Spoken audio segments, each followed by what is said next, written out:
Praise the Lord. ദൈവത്തിന് സ്തോത്രം. നമുക്ക് വീണ്ടും ദിവസങ്ങളിൽ ഒരുമിച്ചായിരിക്കുവാൻ കർത്താവ് നൽകിയ വലിയൊരു സാവകാശത്തിനായിട്ട് സ്തോത്രം. ദൈവം നമ്മെ എത്രത്തോളം സഹായിച്ചല്ലോ. ദൈവം നൽകിയ എല്ലാ കൃപകൾക്കായിട്ടും ദൈവത്തെ സ്തുതിക്കുന്നു. വേർപാടിൻ്റെ ദുഃഖത്തിലായിരിക്കുന്ന പ്രിയപ്പെട്ടവരെയും ദൈവം ആശ്വസിപ്പിക്കട്ടെ. ഈ നമ്മൾ പാടിയ പാട്ട് പാടാൻ വേണ്ടി ഞാൻ ആഗ്രഹിച്ചിരുന്നതാണ്. കാരണം ഈ ദിവസങ്ങളിൽ നമ്മൾ ആ ഒരു വിഷയത്തിലേക്ക്, കർത്താവിൻ്റെ ഏകയാഗത്തെ സംബന്ധിക്കുന്ന വിഷയത്തിലേക്കാണ് നമ്മൾ വരുന്നത്.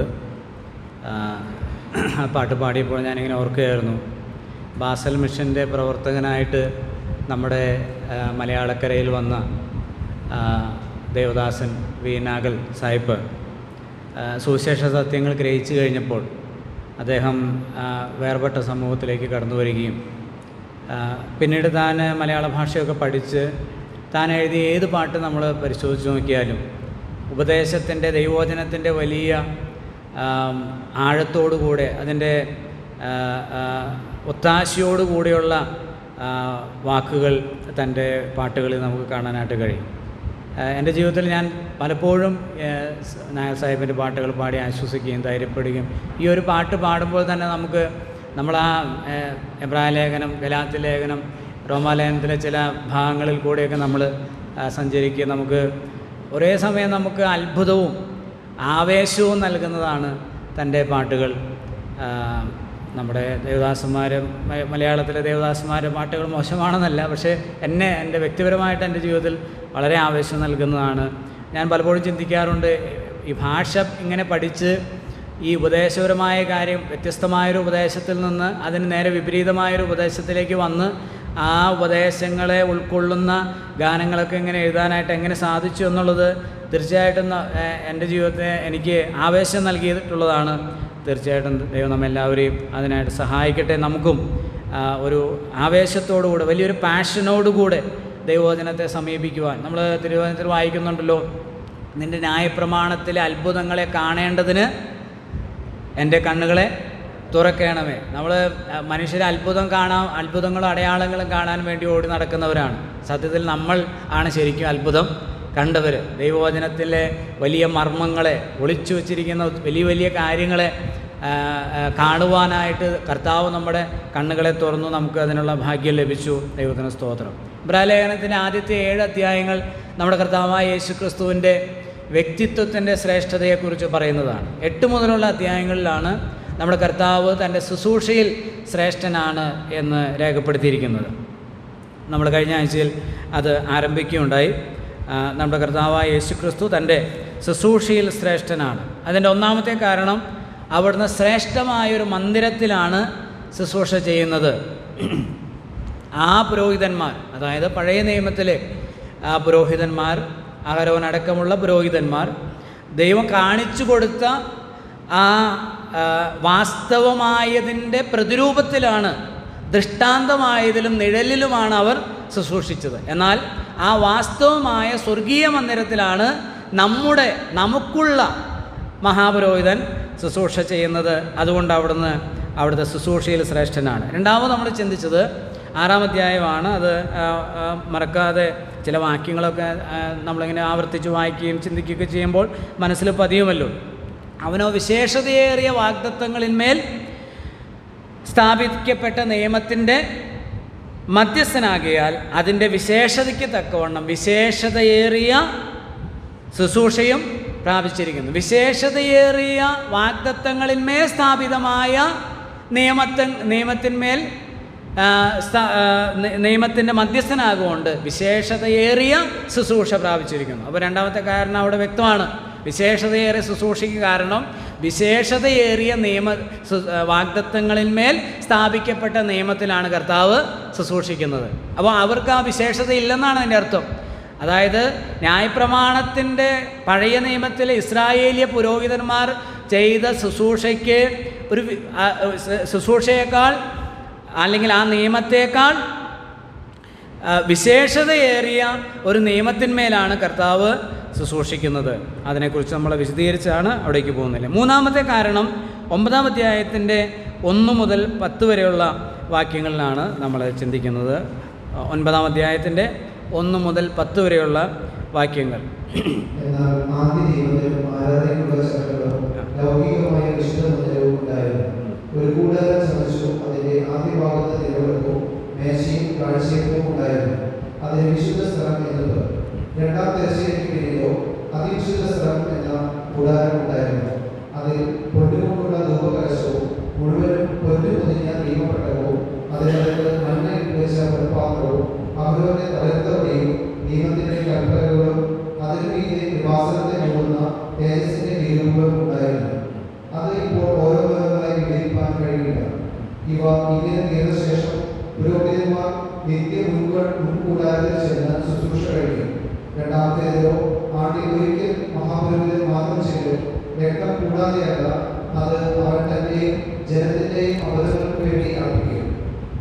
മുൻകൂടാരം നിൽക്കുന്നിടത്തോളം വിശുദ്ധ മന്ദിരത്തിലേക്കുള്ള വഴി വെളിപ്പെട്ടിട്ടില്ല എന്ന് പരിശുദ്ധാത്മാവ് ഇതിനാൽ സൂചിപ്പിക്കുന്നു. ആ കൂടാരം ഈ കാലത്തേക്ക് സാദൃശ്യമത്രേ. അതിനൊത്തവണ്ണം ആരാധനക്കാരന് മനസ്സാക്ഷിയിൽ പൂർണ്ണ സമാധാനം വരുത്തുവാൻ കഴിയാത്ത വഴിപാട് യാതൊരു അർപ്പിച്ചു പോരുന്നു. അവ ഭക്ഷ്യങ്ങൾ, പാനീയങ്ങൾ, വിവിധ സ്നാനങ്ങൾ എന്നിവയോടുകൂടെ കുടീകരണ കാലത്തോളം ചുമത്തിയിരുന്ന ജലീയ നിയമങ്ങൾ അത്രേ. ദൈവത്തിന് സ്തോത്രം. 3-ാമത്തെ കാരണം നമ്മുടെ കർത്താവ് തൻ്റെ ശുശ്രൂഷയിൽ ശ്രേഷ്ഠമായിരിക്കുന്നത് ശ്രേഷ്ഠമായൊരു ശുശ്രൂഷ അവിടുന്ന് നിവർത്തിച്ചു എന്നുള്ളത് കൊണ്ടാണ്. നമ്മുടെ കർത്താവായ യേശുക്രിസ്തു ശ്രേഷ്ഠമായൊരു ശുശ്രൂഷ നിവർത്തിച്ചു. അത് 9-ാം അധ്യായത്തിൻ്റെ 1 മുതൽ 28, അതായത് ഒടുവിലത്തെ വാക്യം വരെയാണ്. 9-ാം അധ്യായം മുഴുവനും കർത്താവിൻ്റെ ശ്രേഷ്ഠമായ ശുശ്രൂഷയെ സംബന്ധിച്ചാണ്. അതിനെ നമ്മൾ ഒന്ന് രണ്ടായിട്ട് വേർതിരിക്കുകയാണ്. നമ്മളെപ്പോഴും പറയുന്നത് പോലെ ഇബ്രായ ലേഖനത്തിൽ താരതമ്യമാണല്ലോ.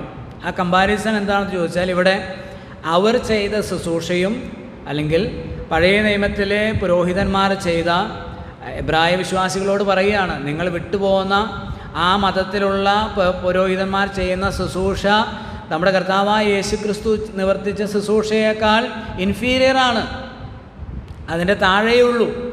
അപ്പോൾ അത് കർത്താവ് ചെയ്ത ശുശ്രൂഷയാണ് ശ്രേഷ്ഠമായത്, അതാണ് വിശേഷതയേറിയത്. അത് അപ്പോൾ ആദ്യത്തെ ഭാഗത്ത് അവർ ചെയ്ത ശുശ്രൂഷയുടെ അപര്യാപ്തതയെ സംബന്ധിച്ചാണ്. അതിനെ ഇങ്ങനെ ഒരു ഹെഡിങ് കൊടുക്കാം: ലൗകിക മന്ദിരത്തിലെ അപൂർണമായ ശുശ്രൂഷ. ലൗകിക മന്ദിരത്തിലെ അപൂർണമായ ശുശ്രൂഷ 9-ാം അധ്യായത്തിന് 1 മുതൽ 10 വരെയുള്ള വാക്യങ്ങളിൽ നമ്മളിപ്പോൾ അതാണ് വായിച്ചത്. ലൗകിക മന്ദിരത്തിലെ അപൂർണമായ ശുശ്രൂഷ. 1-2 വാക്യങ്ങൾ ഇപ്രകാരം വായിക്കുന്നു: എന്നാൽ ആദ്യ നിയമത്തിനും ആരാധനയ്ക്കുള്ള ചട്ടങ്ങളും ലൗകികമായ മന്ദിരവും ഉണ്ടായിരുന്നു. ഒരു കൂടാരം ചമച്ചു, അതിൻ്റെ ആദ്യ ഭാഗത്ത് നിലവിളക്കും മേശയും കാഴ്ചയപ്പവും ഉണ്ടായിരുന്നു. അതിന് വിശുദ്ധ മന്ദിരം എന്നു പേർ. അപ്പോൾ ആദ്യ നിയമത്തിന് എന്തുണ്ടായിരുന്നു? ആരാധനയ്ക്കുള്ള ചട്ടങ്ങളുണ്ടായിരുന്നു. അപ്പോൾ തന്നെ ഒരു മന്ദിരം ഉണ്ടായിരുന്നു. അത് ലൗകികമായ മന്ദിരം. നമ്മൾ നേരത്തെ ആ ഭാഗം 8-ാം അധ്യായത്തിന് 1 മുതൽ 6 വരെ ചിന്തിച്ചതാണ്. നമ്മുടെ കർത്താവ് ശുശ്രൂഷിക്കുന്ന ലൗകികമായ മന്ദിരത്തിലല്ല. അവിടെ ഇതിൻ്റെ 9-11 അത് പറഞ്ഞിട്ടുണ്ട്. ക്രിസ്തുവോ വരുവാനുള്ള നന്മകളുടെ മഹാപുരോഹിതനായി വന്നിട്ട് കൈപ്പണിയല്ലാത്തതായി എന്ന് വെച്ചാൽ ഈ സൃഷ്ടിയിൽ ഉൾപ്പെടാത്തത്. അപ്പോൾ ലൗകികമായ മന്ദിരം, മനുഷ്യൻ നിർമ്മിച്ച കൈപ്പണിയായ ഒരു മന്ദിരം ആ പുരോഹിതന്മാർക്ക് ശുശ്രൂഷിക്കാനായിട്ട് ഉണ്ടായിരുന്നു. ആ വാക്കുകൾ നമ്മൾ ശ്രദ്ധിച്ചാൽ അത് എത്ര അർത്ഥവത്തായിട്ടാണ് പറയുന്നത്. ഒരു ലൗകികമായ മന്ദിരത്തിലാണ് അവർ ശുശ്രൂഷിച്ചത്. അതിനൊരു ആരാധനയ്ക്കും അതിൻ്റെ അവിടെ ചെയ്യുന്നതായിരിക്കുന്ന ശുശ്രൂഷകൾക്ക്, കർമ്മങ്ങൾക്ക് ചട്ടങ്ങളും ഉണ്ടായിരുന്നു. ആ മന്ദിരം എന്ന് പറയുന്നത് നമുക്കറിയാം സമാഗമന കൂടാരമാണ്. നിങ്ങൾ ഈ പിക്ചറിലേക്ക് നോക്കിയാൽ ഒരു പക്ഷേ നേരത്തെ കണ്ടു കാണും. ഇതാണ് സമാഗമന കൂടാരം എന്ന് പറയുന്നത്. വളരെ വിശാലമായിട്ട് നല്ല വിസ്താരത്തിലാണ് അവർക്ക് സമാഗമന കൂടാരം നിർമ്മിക്കാനായിട്ട് ദൈവം പറഞ്ഞിട്ടുള്ളത്. അപ്പോൾ ഈ നമ്മളിപ്പോൾ കാണുന്ന പിക്ചറാണ് മുഴുവനായിട്ട് നമ്മൾ സമാഗമന കൂടാരം എന്ന് പറയുന്നത്. സമാഗമന കൂടാരം, ടാബർനാക്കിൾ എന്ന് പറയുന്നത്. ആ സമാഗമന കൂടാരത്തിൻ്റെ എൻട്രൻസിൽ തന്നെ അങ്ങോട്ട് കയറുന്നിടത്ത് തന്നെ നമുക്ക് യാഗപീഠവും അതിനുശേഷം താമ്രത്തൊട്ടിയും കാണാനായിട്ട് കഴിയും. ആ യാഗപീഠത്തിലാണ് യാഗമൃഗങ്ങളെ യാഗമർപ്പിക്കുന്നത്. അതിനെ വശത്തായിട്ട് മൃഗങ്ങളെയും അല്ലെങ്കിൽ പക്ഷിയൊക്കെ മാറ്റിക്കൊണ്ടുപോയി അതിനെ അറുത്തതിന് ശേഷം അതിൻ്റെ ശരീരം ആ യാഗപീഠത്തിൽ ദഹിപ്പിക്കും. അതിനുശേഷം അതിൻ്റെ ഈ യാഗമൃഗത്തെയും അതോടൊപ്പം തന്നെ പുരോഹിതന്മാരും അല്ലെങ്കിൽ ലേവ്യരും ഇതെല്ലാം ശുശ്രൂഷകൾ ചെയ്യുന്നവർ അവർക്ക് കഴുകുവാനുള്ള ശരീരവും ഒക്കെ കഴുകുവാനുള്ള ഇതാണ് താമ്രത്തൊട്ടി എന്ന് പറയുന്നത്. അപ്പോൾ 2 കാര്യങ്ങളും അവിടെ നടക്കുന്നുണ്ട്. എബ്രായ ലേഖനത്തിൽ വരുമ്പോൾ അതിൻ്റെ 10ാം അധ്യായത്തിലേക്ക് വരുമ്പോൾ നമ്മളത് കാണുന്നുണ്ട്. സഹോദരന്മാരെ, യേശു തൻ്റെ ദേഹമെന്ന തിരശ്ശീലയിൽ കൂടി നമുക്ക് പ്രതിഷ്ഠിച്ച ജീവനുള്ള പുതുവഴിയായി ദേവാലയത്തിലൊരു മഹാപുരോഹിതൻ ഉള്ളതുകൊണ്ട് നാം ദുർമനസാക്ഷി നീങ്ങുമാറ്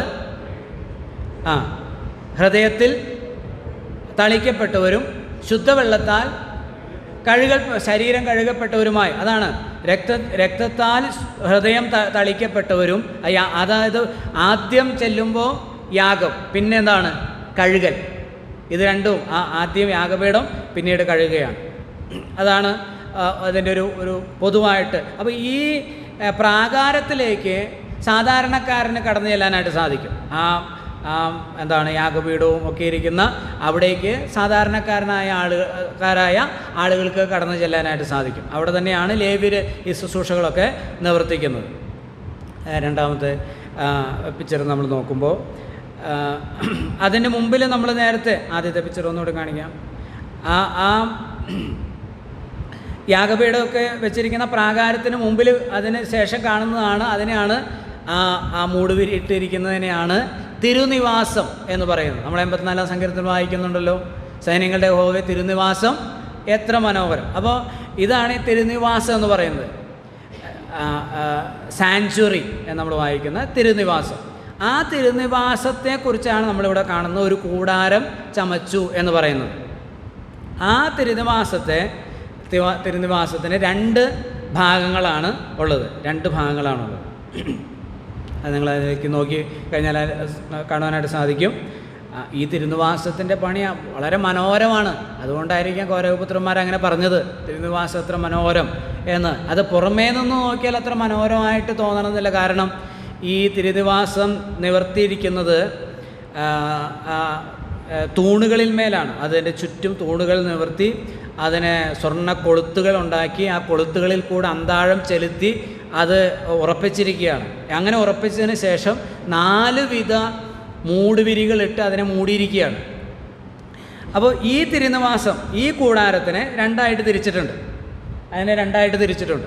അപ്പോൾ അത് രണ്ടായിട്ട് തിരിച്ചിരിക്കുന്നത് തിരശ്ശീലയാണ്. അപ്പോൾ ഈ തിരുനിവാസത്തിലേക്ക് പ്രാകാരത്തിൽ നിന്ന് നോക്കുന്ന ഒരാൾക്ക് വിശുദ്ധ സ്ഥലവും കാണാനായിട്ട് കഴിയുകയില്ല, അതിനപ്പുറത്തുള്ള അതിവിശുദ്ധ സ്ഥലവും കാണാനായിട്ട് കഴിയുകയില്ല. അപ്പോൾ ഈ കൂടാരത്തെ 2ആയിട്ട് തിരിച്ചിരിക്കുക. അതിൻ്റെ ആദ്യ ഭാഗത്തെ വിശുദ്ധ സ്ഥലമെന്നും രണ്ടാമത്തെ ഭാഗത്തെ അതിവിശുദ്ധം അല്ലെങ്കിൽ അതിവിശുദ്ധ സ്ഥലമെന്നാണ് പറയുന്നത്. നമുക്കൊന്ന് വായിക്കാം.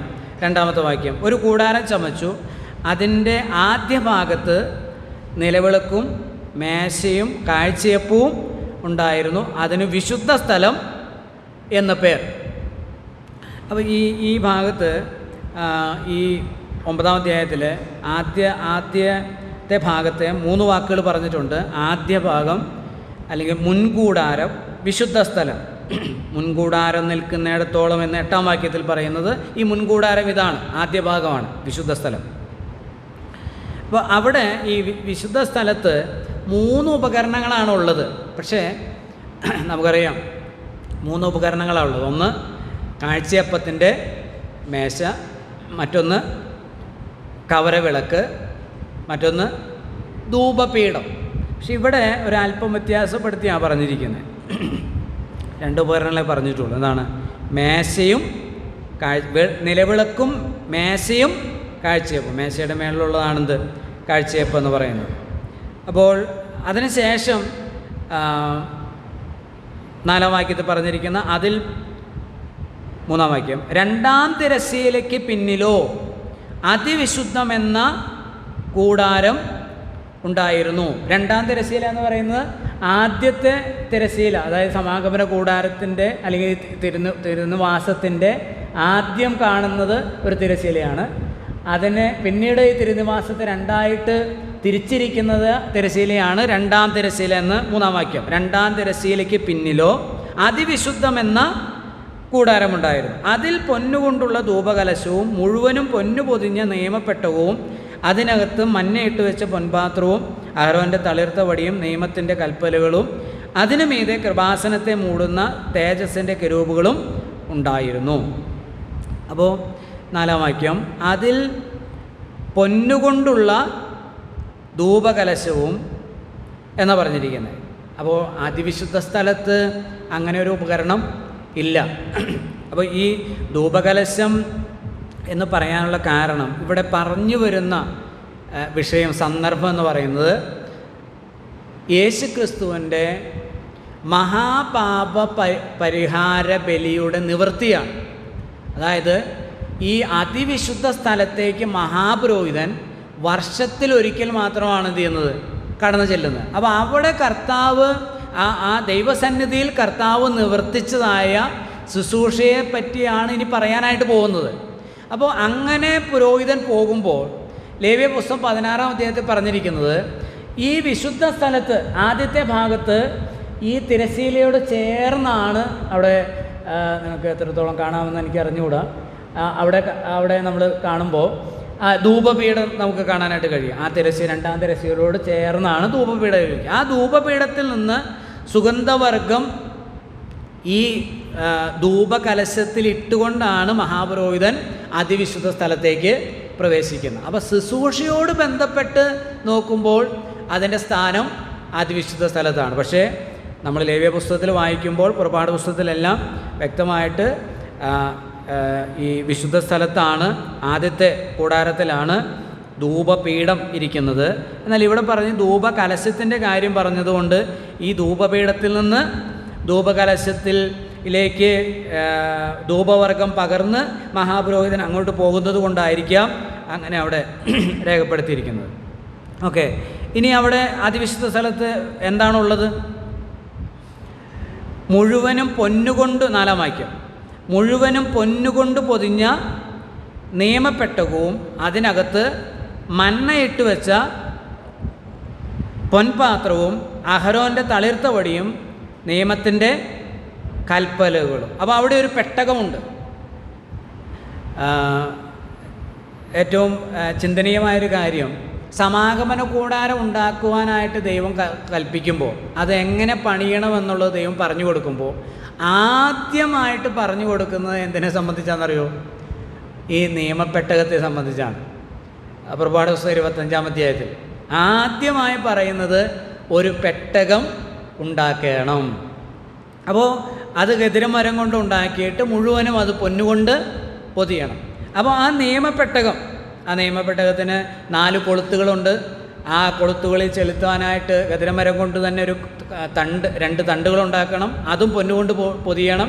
ആ കൊളുത്തുകളിൽ ചെലുത്തണം. അതൊരിക്കലും ഊരിയെടുക്കാനായിട്ട് പാടില്ല. അതിന്മേലാണ് അത് ആ 4 പുരോഹിതന്മാർ ചേർന്ന് അതിനെ ചുമന്നുകൊണ്ട് പോകേണ്ടത്. അപ്പോൾ നമുക്കിങ്ങനെ ചിന്തിക്കാം, ദാവീദിൻ്റെ സമയത്ത് ഈ കൊളുത്തും തണ്ടും ചിലപ്പോൾ തണ്ടൊന്നും കാണുകയല്ല, ഈ തണ്ടൊക്കെ ഊരി കളഞ്ഞിട്ടുണ്ടാവും ആരെങ്കിലുമൊക്കെ. ആ തണ്ട് ചെലുത്തി ആ തണ്ടിൽ മേൽ അത് തണ്ട് ഊരരുതെന്നാണ് പറഞ്ഞിരിക്കുന്നത്. അത് ഒരിക്കലും അതിൽ നിന്ന് എന്ത് ചെയ്യാൻ പാടില്ല, ഊരാനായിട്ട് പാടില്ല. അവിടെ തന്നെ ഉണ്ടായിരിക്കണം. അതിനെ ചുമന്നുകൊണ്ടായിരിക്കണം പോകേണ്ടത്. അപ്പോൾ ഈ പെട്ടിക്കകത്ത്, ഈ പെട്ടകത്തിന് അല്ലെങ്കിൽ ഈ പെട്ടിക്ക് നിയമപേടകത്തിനകത്ത് 3 സാധനങ്ങളാണുള്ളത്. എന്തൊക്കെയാണ്? നിയമത്തിൻ്റെ കൽപ്പലകൾ, പിന്നീട് മന്നയിട്ട് വെച്ച പൊൻപാത്രം, അഹരോൻ്റെ തളിർത്ത വടി. ഇത് 3ഉം ചില സാക്ഷ്യങ്ങളാണ് പറയുന്നത്.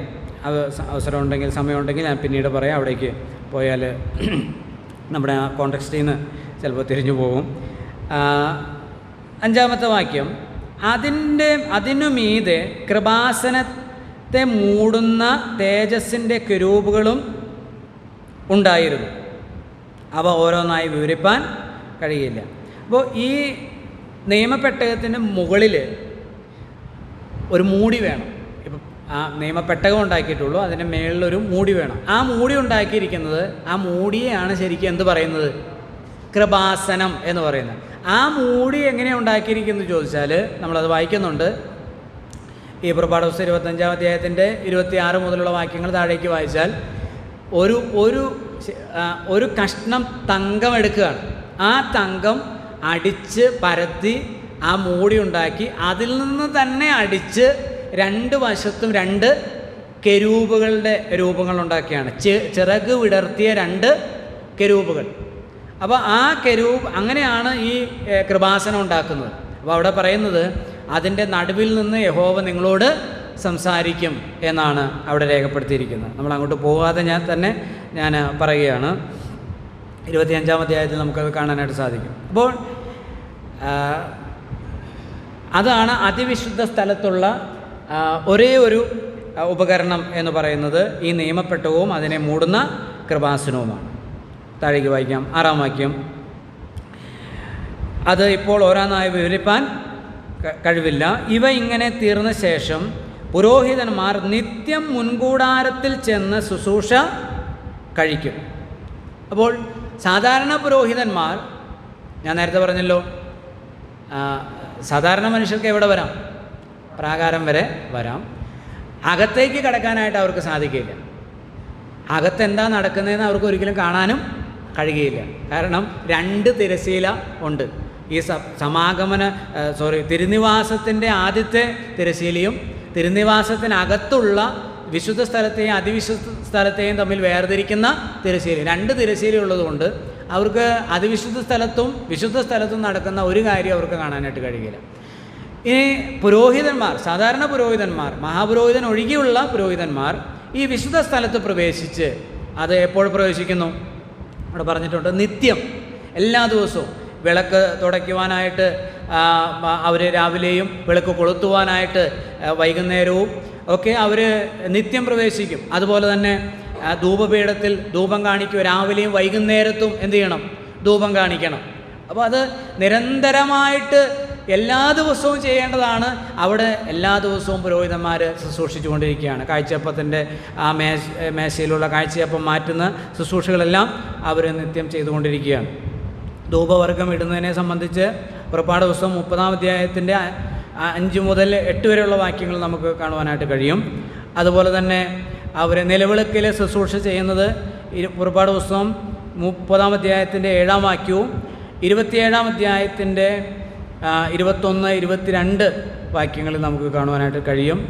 മേശയിലെ അപ്പം മാറ്റുന്നതിനെക്കുറിച്ചുള്ള ശുശ്രൂഷയെ സംബന്ധിച്ച് ലേവ്യ പുസ്തകം 24-ാം അധ്യായത്തിൻ്റെ 5 മുതൽ 9 വരെയുള്ള വാക്യങ്ങളിൽ നമുക്ക് അത് കാണുവാനായിട്ട് സാധിക്കും. അത് അങ്ങോട്ട് പോയി ഒത്തിരി അതിനെക്കുറിച്ച് പറയാനായിട്ട് ആഗ്രഹിക്കുന്നില്ല, മുന്നോട്ട് പോവുകയാണ്. മുൻകൂടാരത്തിൽ അവർ നിത്യം അങ്ങനെ ശുശ്രൂഷ ചെയ്യുകയാണ്. 7-ാം വാക്യം. 2-ാമത്തേതിലോ ആണ്ടിൽ ഒരിക്കൽ മഹാപുരോഹിതൻ മാത്രം ചെല്ലും. രക്തം കൂടാതെയല്ല, അത് അവൻ തൻ്റെയും ജനത്തിൻ്റെയും അബദ്ധങ്ങൾക്ക് വേണ്ടി അർപ്പിക്കും. അപ്പോൾ ഈ തിരുനിവാസത്തിനകത്തുള്ള 2-ാമത്തെ കൂടാരം, 2-ാമത്തെ തിരശ്ശീലയ്ക്ക് പിന്നിലുള്ള 2-ാമത്തെ കൂടാരം, അതിൻ്റെ പേരെന്താണ്? അതിവിശുദ്ധ സ്ഥലം. ആ അതിവിശുദ്ധ സ്ഥലം, 2-ാം തിരശ്ശീലയ്ക്ക് പിന്നിലുള്ള 2-ാമത്തെ കൂടാരം, അതിവിശുദ്ധ മന്ദിരം. ആ അതിവിശുദ്ധ മന്ദിരത്തിലേക്ക് ആർക്കേ പോകാൻ കഴിയൂ? ലേവ്യ പുസ്തകം 16-ാം അധ്യായത്തിൽ അത് പറയുന്നുണ്ട്. അഹരോൻ്റെ പുത്രന്മാർ അന്യാഗ്നിയുമായി ചെന്ന് മരിച്ചതിന് ശേഷമാണ് ഈ കൽപ്പന കൊടുക്കുന്നത്. അതുകൊണ്ട് കൂടെ നിങ്ങൾ എന്ത് ചെയ്യരുത്? അവിടേക്ക് ചെല്ലരുത്. വർഷത്തിൽ ഒരിക്കൽ, ആണ്ടിൽ ഒരിക്കൽ മാത്രം. അതാരേ പോകാൻ കഴിയുള്ളൂ? മഹാപുരോഹിതൻ മാത്രമേ അവിടേക്ക് ചെല്ലാൻ കഴിയുള്ളൂ. ആ മഹാപുരോഹിതൻ ചെല്ലുമ്പോൾ അവിടെ 2 കാര്യത്തിന് വേണ്ടിയിട്ടാണ് അവിടെ യാഗം അർപ്പിക്കുന്നത്, അല്ലേ? എന്തൊക്കെയാണ്? 2-ാമത്തേതിലോ ആണ്ടിലൊരിക്കൽ മഹാപുരോഹിതൻ മാത്രം ചൊല്ലും, രക്തം കൂടാതെയല്ല, അത് അവൻ തൻ്റെയും ജനത്തിൻ്റെയും അബദ്ധങ്ങൾക്ക് വേണ്ടി അർപ്പിക്കും. ലേവ്യപുസ്തകം 16-ാം അധ്യായം നമുക്കൊന്ന് മറക്കാം.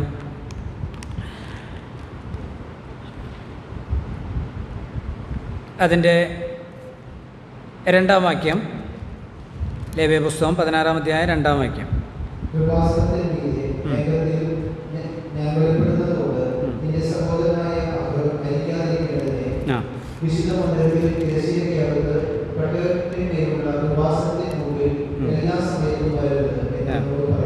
ആ 5-ാം വാക്യം. അവൻ ഇസ്രായേലിന്റെ സഭയുടെ പക്കൽ നിന്ന് പാപയാഗത്തിന് 2 കോലാട്ടുകൊറ്റനെയും ഹോമയാഗത്തിന് 1 ആട്ടുകൊറ്റനെയും വാങ്ങണം.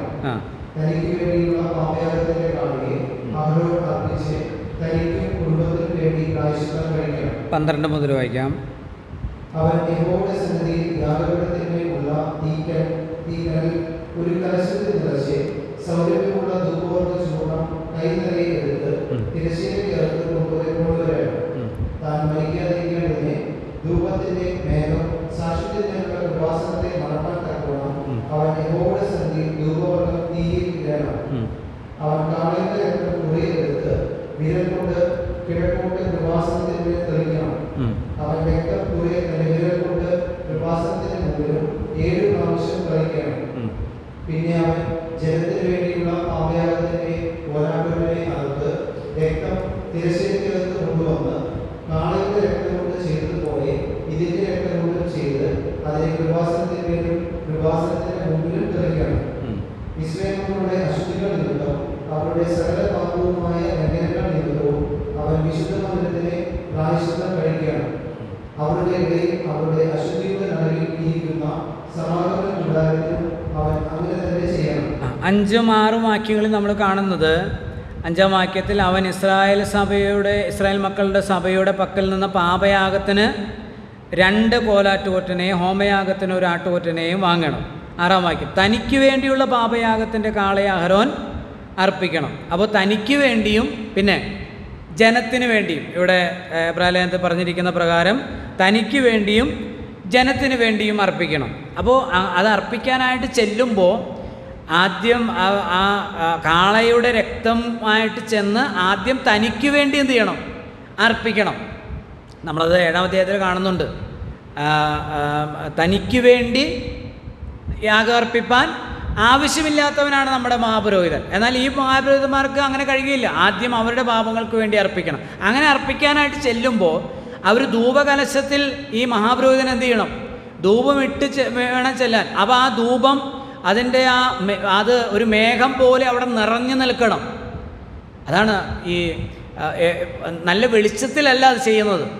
കാരണം ദൈവത്തിൻ്റെ സാന്നിധ്യത്തെ അത്രമാത്രം ദൈവസന്നിധിയിലേക്കാണ് ചെല്ലുന്നുള്ളൊരു ബോധത്തോടുകൂടെ അത്രമാത്രം ഭയത്തോടു കൂടിയാണ് അവർ ചെല്ലുന്നത്. രണ്ടാമതാണ് ജനത്തിൻ്റെ പാപങ്ങൾക്ക് വേണ്ടിയുള്ള ആടിൻ്റെ യാഗവുമായിട്ട് യാഗരക്തവുമായിട്ട് അങ്ങോട്ട് പ്രവേശിക്കുക. 2 ആടിനെ എടുക്കണം, ഒന്നിനെ യാഗം അർപ്പിക്കണം, മറ്റൊന്നിനെ പിന്നീട് നമ്മളവിടെ വായിക്കുന്നുണ്ട്, അതിൻ്റെ മേൽ ഈ മഹാപുരോഹിതൻ കൈവച്ച് അതിൻ്റെ മേൽ ജനത്തിൻ്റെ എല്ലാം പാപത്തെ ചുമത്തിയിട്ട് മരുഭൂമിയിലേക്ക് അതിനെന്ത് ചെയ്യും?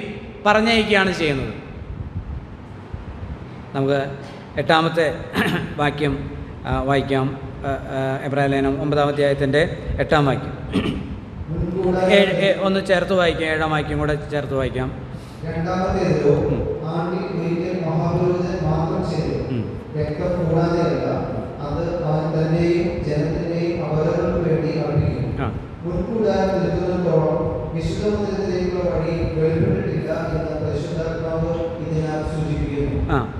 ആ കൂടാരം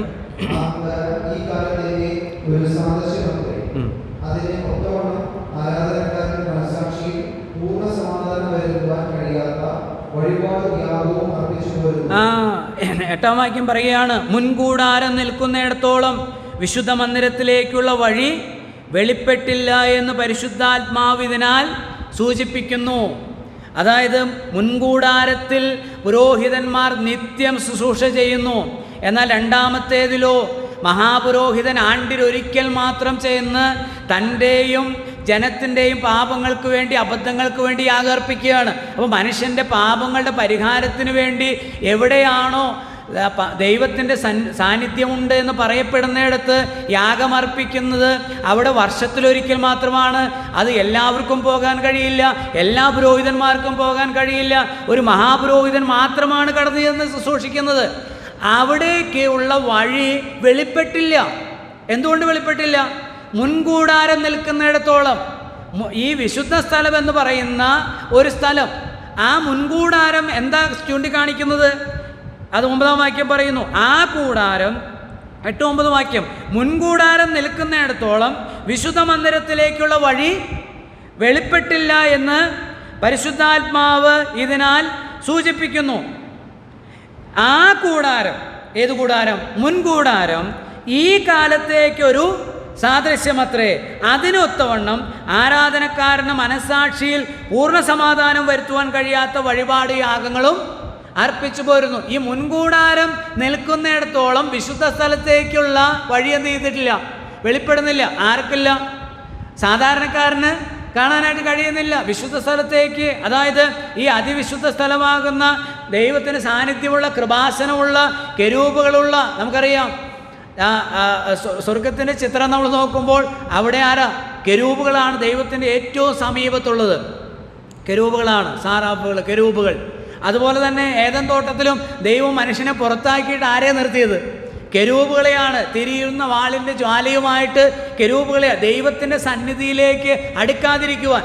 ഇനി നമ്മൾ നോക്കിയാൽ ഇത് ലേഖനകർത്താവ് പറഞ്ഞതുപോലെ എല്ലാം പറയുവാനായിട്ട് ഇപ്പോൾ സാധിക്കില്ല എന്ന് 5-ാം വാക്യത്തിൽ പറയുന്ന പോലെ ഈ രണ്ടാമത്തെ ആ തിരശ്ശീല, ആ 2-ാം തിരശ്ശീല 4 വിധ നൂലുകൾ കൊണ്ടാണ് ഉണ്ടാക്കിയിരിക്കുന്നത്. ഭയങ്കര കനത്തിലുള്ളതാണ് അത് നെയ്തുണ്ടാക്കിയിരിക്കുന്നത്. നെയ്ത്തുകാരൻ്റെ ചിത്രപ്പണിയായി അതിലെന്ത് വേണം? കെരൂബുകൾ. 25-ാം അധ്യായത്തിലുണ്ടത്, പുറപ്പാട് പുസ്തകം 25-ൽ. അപ്പോൾ ഈ 4 വിധ നൂലുകൾ കൊണ്ട് അത് നെയ്തുണ്ടാക്കുമ്പോൾ തന്നെ അതിൽ ഈ ചിത്രം തെളിയും. എന്തിൻ്റെ? കെരൂബുകളുടെ. അപ്പോൾ ദൈവ സാന്നിധ്യം ഉണ്ടെന്ന് പറയുന്ന ആ സ്ഥലത്തേക്കുള്ള വഴി സാധാരണക്കാരന് അപ്രാപ്യമാണ്. അവനൊരിക്കലും കാണാനായിട്ട് കഴിയില്ല. അവന് വേണ്ടി കൂടെയാണ് അവിടെ യാഗം അർപ്പിക്കുന്നതെങ്കിലും അവന് കാണാൻ കഴിയില്ലെന്ന് മാത്രമല്ല, അവൻ അങ്ങോട്ട് ഒരിക്കലും പ്രവേശിക്കാനും കഴിയില്ല. എന്താ കാരണം? മുൻകൂടാരം നിൽക്കുകയാണ്. ദിവസേന ചെയ്യുന്ന കർമ്മകാണ്ഡങ്ങളുടെ പ്രവൃത്തിയാലുള്ള നീതീകരണത്തിൻ്റെ ഒരു എന്താ പറയുന്ന ന്യായപ്രമാണം, അതിൻ്റെ കർമ്മകാണ്ഡങ്ങൾ ഇങ്ങനെ മുന്നിൽ നിൽക്കുന്നിടത്തോളം കാലം മനുഷ്യന് ഒരിക്കലും ദൈവത്തിങ്കിലേക്ക് നേരിട്ട് എത്തുവാനായിട്ട് കഴിയുകയില്ല. അതാണ് ആ 10-ാം വാക്യം പറയുന്നത്. 9-ാം വാക്യം പറയുന്നത്, ആ കൂടാരം ഈ കാലത്തേക്കൊരു സാദൃശ്യമാണ്. ഈ കാലത്തേക്ക്, എല്ലാ കാലത്തും, നമ്മൾ ജീവിക്കുന്ന കാലത്തും എന്തുകൊണ്ടാണ് മനുഷ്യന് ദൈവത്തിങ്കിലേക്ക് ചെല്ലാൻ കഴിയാത്തത്? ഇന്ന് നമ്മൾ പാടിയത് അതാണ്. പ്രവർത്തിക്കുക എന്നല്ല, രക്ഷ സമ്മാനിച്ചത്രേ താൻ നല്ല. അപ്പം മനുഷ്യൻ ചിന്തിക്കുന്നത് ദൈവത്തിൻ്റെ ദാനമൊന്നുമല്ല, ഞാൻ പ്രവർത്തിക്കണം, കർമ്മം ചെയ്യണം. അവന് വിവിധമായ മതങ്ങളിലും സമുദായങ്ങളിലും ജാതികളിലൊക്കെ ഉൾപ്പെട്ടുകൊണ്ട് പ്രവർത്തിച്ചുകൊണ്ട് ദൈവത്തിങ്കിലേക്ക് ചെല്ലാം. അതുകൊണ്ട് എല്ലാ മതങ്ങളും സാധാരണക്കാരനെയും പുരോഹിതനെയും തമ്മിൽ എന്ത് ചെയ്തിരിക്കുക? വേർതിരിച്ചിരിക്കുക. അതെവിടെ എല്ലായിടത്തും കാണാൻ കഴിയും. അവനൊരിക്കലും നേരിട്ട് എന്ത് ചെയ്യാൻ കഴിയില്ല? ദൈവത്തിങ്കിൽ അവൻ അവിടെ ചെന്ന് ഇങ്ങനെയാണ് നോക്കുന്നത്, ഷർട്ടൊക്കെ ഊരിയിട്ട് അവനിങ്ങനെ നോക്കുന്നത്. അവന് നേരിട്ട് അങ്ങോട്ട് ചെല്ലാനായിട്ട് കഴിയില്ല. അപ്പോൾ വിശുദ്ധ സ്ഥലത്തേക്കുള്ള വഴി വെളിപ്പെട്ടില്ല. അതിന് കാരണം മുൻകൂടാരം നിൽക്കുകയാണ്, ഈ കർമ്മങ്ങൾ നിൽക്കുകയാണ്. അതാണ് 9-ാം വാക്യത്തിനൊടുവിൽ പറയുന്ന, ആരാധനക്കാരന് മനസ്സാക്ഷിയിൽ പൂർണ്ണ സമാധാനം വരുത്തുവാൻ കഴിയാത്ത വഴിപാട് യാഗങ്ങളും അർപ്പിച്ചു പോരുന്നു. ആരാധനക്കാരന് മനസ്സാക്ഷിയിൽ സമാധാനമുണ്ടോ? സമാധാനം എന്ന് പറഞ്ഞാൽ അവന് ബോധ്യമുണ്ടോ? എൻ്റെ പാപങ്ങൾ ദൈവം പരിഹരിച്ചു, ജനത്തിൻ്റെ പാപങ്ങൾക്ക് വേണ്ടി അർപ്പിക്കപ്പെട്ട ഈ ആടിൻ്റെ രക്തത്താൽ എൻ്റെ പാപങ്ങൾ മോചിക്കപ്പെട്ടു എന്ന് പുറത്തു നിൽക്കുന്നവന് വല്ല ബോധ്യമുണ്ടോ? ഉറപ്പുണ്ടോ? ഒരു ഉറപ്പും ഇല്ല. ഈ ഉറപ്പ് മഹാപുരോഹിതന് കൊടുക്കാനായിട്ട് കഴിയുമോ? ഒരിക്കലുമില്ല. ആട്ടുകൊറ്റന്മാരുടെയും കാളക്കിടാങ്ങളുടെയും രക്തത്തിന് മനുഷ്യരുടെ പാപങ്ങളെ മോചിക്കാൻ കഴിയുകയില്ല. അടുത്ത അധ്യായത്തിൽ അത് പറയുന്നുണ്ട്.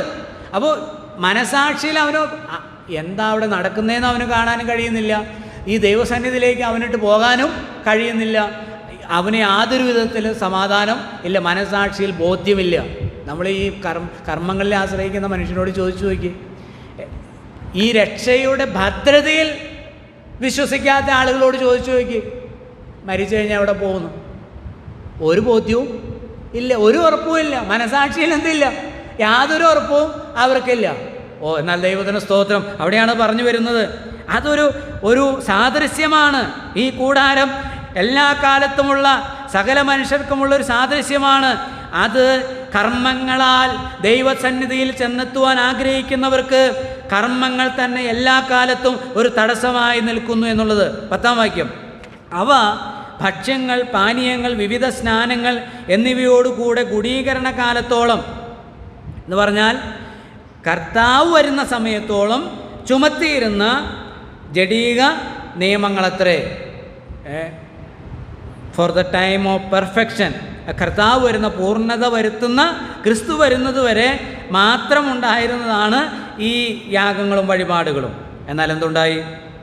11-ാം വാക്യം രണ്ടാമത്തെ ഭാഗത്ത് വരികയാണ്. കർത്താവ് തൻ്റെ ശുശ്രൂഷയിൽ ശ്രേഷ്ഠമായൊരു ശുശ്രൂഷ നിവർത്തിച്ചു എന്നുള്ളതിൻ്റെ 2-ാം ഭാഗത്ത് സ്വർഗീയ മന്ദിരത്തിലെ സമ്പൂർണമായ ശുശ്രൂഷ. 1-ാം ഭാഗത്ത് നമ്മൾ ഇതുവരെ 10 വരെയുള്ള വാക്യങ്ങളിൽ ലൗകിക മന്ദിരത്തിലെ അപൂർണ ശുശ്രൂഷ, എന്നാൽ സ്വർഗീയ മന്ദിരത്തിലെ ഒരു സമ്പൂർണ്ണ ശുശ്രൂഷക്കാരൻ വന്നിരിക്കുകയാണ്. 11 മുതലുള്ള വാക്യം, ക്രിസ്തുവോ വരുവാനുള്ള നന്മകളുടെ മഹാപുരോഹിതനായി വന്നിട്ട് കൈപ്പണിയല്ലാത്തതായി എന്ന് വെച്ചാൽ ഈ സൃഷ്ടിയിൽ ഉൾപ്പെടാത്തതും വലിപ്പവും തികവുമേറിയ ഒരു കൂടാരത്തിൽ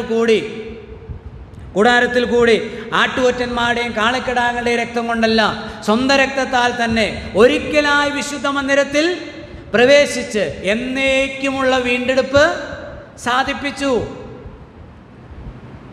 ഈ മഹാപുരോഹിതൻ വർഷത്തിലൊരിക്കൽ ചെന്നിട്ട് ജനങ്ങളുടെ പാപങ്ങൾക്ക് പരിഹാരത്തിന് വേണ്ടിയിട്ട് യാഗം അർപ്പിച്ച് അതവിടെ സാധിപ്പിച്ചു എങ്കിൽ പിന്നെ യാഗം അർപ്പിക്കേണ്ട ആവശ്യം ഇല്ല. 10-ാം അധ്യായത്തിൽ അത് പറയുന്നുണ്ട്, നമ്മളവിടേക്ക് വരും. ഇവിടുത്തെ ഒത്തിരി വാക്കുകൾക്ക് എല്ലാ വാക്കുകളും എടുത്ത് പറയാനായിട്ട് കഴിയില്ലെങ്കിലും അവിടെ പറയുന്നുണ്ട്, ക്രിസ്തുവോ വരുവാനുള്ള നന്മകളുടെ മഹാപുരോഹിതനായി വന്നിട്ട് കൈപ്പണിയല്ലാത്തതായി എന്ന് വെച്ചാൽ ഈ സൃഷ്ടിയിൽ ഉൾപ്പെടാത്തതും വലിപ്പവും തികവുമേറിയൊരു കൂടാരത്തിൽ കൂടെ നിങ്ങളുടെ മഹാപുരോഹിതന്മാർ ലൗകികമായ മന്ദിരത്തിൽ കൂടെയാണ് കടന്നത്. കാര്യം അത് നല്ല മനോഹരമായിട്ട് ദൈവം പറഞ്ഞതുപോയ പോലെ ഉണ്ടാക്കിയതാണ്, നിർമ്മിച്ചതാണ്, നല്ലതാണ്. പക്ഷേ നഷ്ടപ്പെട്ടു പോകുന്ന, ദ്രവിച്ചു പോകുന്ന, നശിച്ചു പോകുന്ന ലൗകികമായ മന്ദിരത്തിലാണ് അവർ ശുശ്രൂഷിച്ചത്. എന്നാൽ നമുക്കുള്ള മഹാപുരോഹിതൻ, അല്ലയോ സഹോദരന്മാരെ, എബ്രായ വിശ്വാസികളെ, നിങ്ങൾ വിട്ടേച്ചു പോകുന്ന ആ മതത്തിലുള്ള മഹാപുരോഹിതന്മാർ ശുശ്രൂഷിച്ചതിനേക്കാൾ ശ്രേഷ്ഠമായൊരു ശുശ്രൂഷ നമ്മുടെ മഹാപുരോഹിതൻ ചെയ്യുന്നതിൻ്റെ കാരണം എവിടെയാണ് ദൈവത്തിന് സാന്നിധ്യമുണ്ടെന്ന് വിചാരിച്ചിരുന്ന സ്ഥലത്തേക്കല്ല, അതിൻ്റെ പ്രതിബിംബങ്ങൾ, പ്രതിരൂപങ്ങളുണ്ടായ ആ കെരൂബുകളുടെ ചിത്രപ്പണിയുള്ള അല്ലെങ്കിൽ കെരൂബുകൾ സ്വർണത്തിൽ തങ്കത്തിൽ അടിച്ച് രൂപമുണ്ടാക്കിയ സ്ഥലത്തേക്കല്ല, യഥാർത്ഥമായ സാന്നിധ്യമുള്ള കൈപ്പണിയല്ലാത്ത ഈ സൃഷ്ടിയിൽ ഉൾപ്പെടാത്ത വലിപ്പവും തികവുമേറിയ കൂടാരത്തിൽ കൂടി എങ്ങനെ പ്രവേശിച്ച്? ആട്ടുകൊറ്റന്മാരുടെയും പശുക്കിടാങ്ങളുടെയും രക്തം കൊണ്ടല്ല. അതവിടെ പറഞ്ഞല്ലോ 8-ാം വാക്യത്തിൽ. ഒരിക്കലായി മഹാപുരോഹിതൻ മാത്രം പ്രവേശിക്കും, അത് രക്തം കൂടാതെയല്ല. പിന്നെ അത് രക്തം കൊണ്ട്, രക്തം കയ്യിലെടുത്ത് ഇരു കൈകളിലും ഒരു ആടിൻ്റെയും കാളയുടെയും രക്തവുമായിട്ടാണ് ആ മഹാപുരോഹിതൻ പ്രവേശിക്കുന്നത്. എന്നാൽ നമ്മുടെ കർത്താവ് എങ്ങനെ പ്രവേശിച്ച്? ആട്ടുകൊറ്റന്മാരുടെയും പശുക്കിടാങ്ങളുടെയും രക്തത്താലല്ല, സ്വന്തം രക്തത്താൽ തന്നെ ഒരിക്കലായിട്ട് വിശുദ്ധ മന്ദിരത്തിൽ പ്രവേശിച്ച് എന്നേക്കുമുള്ള വീണ്ടെടുപ്പ് സാധിപ്പിച്ചു. ദൈവത്തിന് സ്തോത്രം. ഒരിക്കലായിട്ട്. ഇനി നമ്മൾ ഈ 9-ഉം 10-ലും ആവർത്തിച്ച് വായിക്കാൻ പോകുന്ന അല്ലെങ്കിൽ കാണാൻ പോകുന്നൊരു വാക്കാണ് ഒരിക്കലായിട്ട്. നമ്മുടെ കർത്താവായ യേശു ക്രിസ്തുവിൻ്റെ പരമയാഗം നമ്മൾ പാടിയതുപോലെ ഏകയാഗത്താൽ രക്ഷ വന്നു. ഏകയാഗത്താൽ നമ്മുടെ ശിക്ഷകൾ തീർന്നുപോയി, ശാപങ്ങൾ നീങ്ങിപ്പോയി. ദൈവത്തിന് സ്തോത്രം. ഒരിക്കൽ എന്നേക്കുമായിട്ട് വിശുദ്ധ മന്ദിരത്തിൽ പ്രവേശിച്ചു. അവിടെ സ്വന്തം രക്തത്താൽ തന്നെ എന്ന് പറഞ്ഞാൽ കർത്താവ് അവിടേക്ക് ചെല്ലുമ്പോൾ രക്തം കൊണ്ട് ചെന്നു എന്നല്ല, താൻ ക്രൂശിൽ നിവർത്തിച്ച ശുശ്രൂഷയുടെ ആ ഇഫക്റ്റ്, അതിൻ്റെ ഗുണവുമായിട്ടാണ് അവിടുന്ന് ദൈവത്തിൻ്റെ സന്നിധിയിലേക്ക്, പിതാവിൻ്റെ അടുക്കിലേക്ക് ചെന്ന് താൻ മുഖാന്തരം ദൈവത്തോട് അടുക്കുന്നവരെ പൂർണ്ണമായി രക്ഷിക്കുവാനായിട്ടുള്ള രക്ഷാ പദ്ധതി നിവർത്തിച്ച് പരമയാഗം അർപ്പിച്ച് ഒരിക്കൽ എന്നേക്കുമായി അർപ്പിച്ചിട്ടാണ് കർത്താവോടേക്ക് കടന്നു ചെന്നിരിക്കുന്നത്. ഓ ദൈവത്തിന് സ്തോത്രം. നമുക്ക് അവിടേക്കാണ് നമുക്ക് എന്ത് കിട്ടിയത്? പ്രവേശനം കിട്ടിയത്.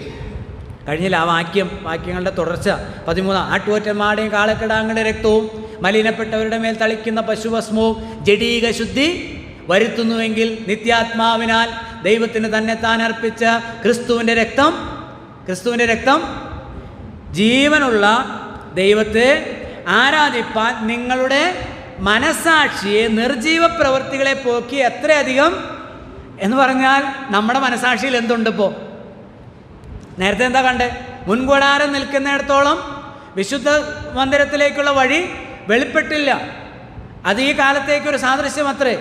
അത് ആരാധനക്കാരന് മനസാക്ഷിയിൽ പൂർണ്ണ സമാധാനം വരുത്തുവാൻ കഴിയാത്ത 9-ാം വാക്യം ഇവിടെ പറയുക, യേശുക്രിസ്തു ഒരിക്കൽ എന്നേക്കുമായി പ്രവേശിച്ചു.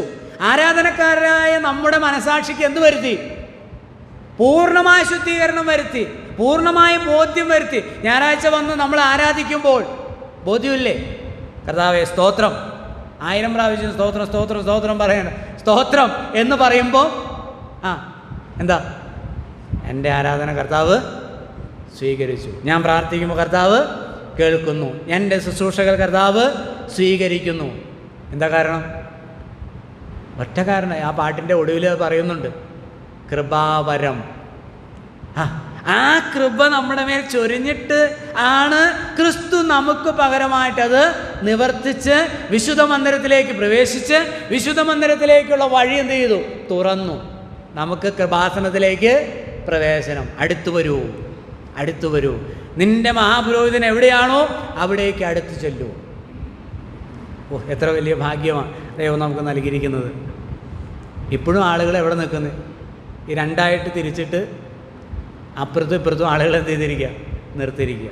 നമ്മളെ കർത്താവ് തൻ്റെ സന്നിധിയിലേക്ക് ചേർത്തിരിക്കുകയാണ്.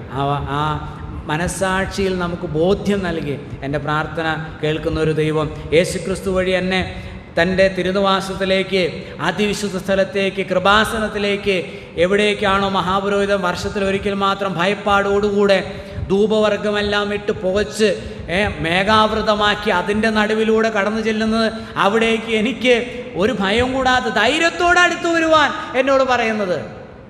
ഇതിന് വേറൊരു കുഴപ്പമുണ്ട്. അമിതപരിചയം ആപത്തുളവാക്കും. ധൈര്യമായിട്ട് വരുന്നത് നല്ലതാണ്, പക്ഷെ എങ്ങനെ വരണം? അത് 10-ാം അധ്യായത്തിൽ ഞാൻ പറഞ്ഞ വാക്യത്തിലുണ്ട്.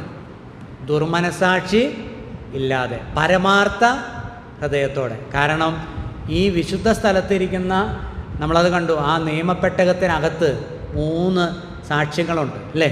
എന്തൊക്കെയാ? നിയമത്തിൻ്റെ കൽപ്പലക. അതെന്താ പറയുന്നത്? നിൻ്റെ ദൈവം വ്യവസ്ഥയുള്ളവനാണ്. അനേക ആളുകൾ അമിത പരിചയം കൊണ്ട് ദൈവത്തെ ഒരു വ്യവസ്ഥയുമില്ലാത്ത ആളായിട്ടാണ് പലരുടെയും ജീവിതം കൊണ്ട് നമ്മൾ മനസ്സിലാക്കുന്നത്.